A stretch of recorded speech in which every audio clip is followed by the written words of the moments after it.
Well, as we've watched this in the House, it's really all driven by politics, in my opinion. And that's a shame, because when you're talking about impeachment, I mean, it's hasn't been used but 3 times in our country's history.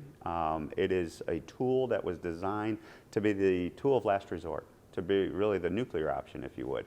And to use impeachment the way that this is being deployed for political purposes at its heart is very damaging long term, that I'm concerned about. But we'll get through it. I think the Senate will wrap this up relatively quickly, and we'll move on. And we should be focusing, hopefully it reminds a lot of members, the number one mission in Washington, D.C. is to serve the people. And you should be doing the people's business as the priority.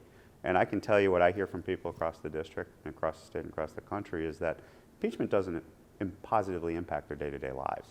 They're like, why? How does this improve my life? And that is where I think we should spend our time after this scenario is over. Yeah, I think it's very well vetted. I mean, the transcript was released, and talking to folks in the House, there was indications that they went down this path thinking that there was no way the president was going to release the transcript. They would be able to claim a cover-up, quote unquote.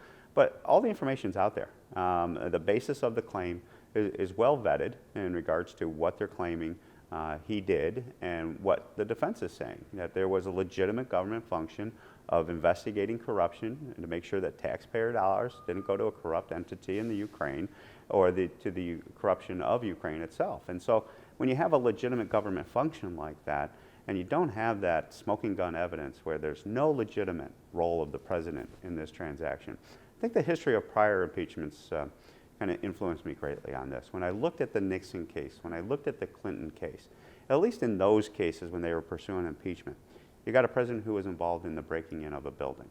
What legitimate government function is associated with that? You have a president who's engaging in sexual intercourse with an intern in the Oval Office and then lying about it after the fact. What legitimate government function is the president doing with that act?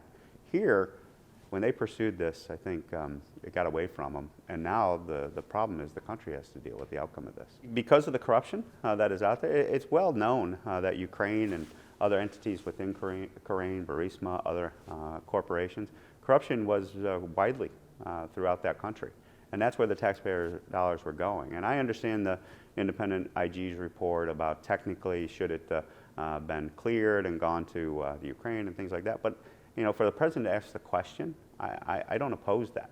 I think that's a legitimate oversight of the executive branch in executing the laws of the country. Well, withholding it to the extent of denying it, I mean, delaying a payment, because you remember the money went to the Ukraine, and the weaponry did flow to the Ukrainians. And so, from my perspective, this wasn't withholding in the sense of denying the money. This was delaying the money going to the Ukraine. And clearly, at the end of the day, the money went, and the mission of Congress in order to support our Ukrainian allies and our friends there was accomplished.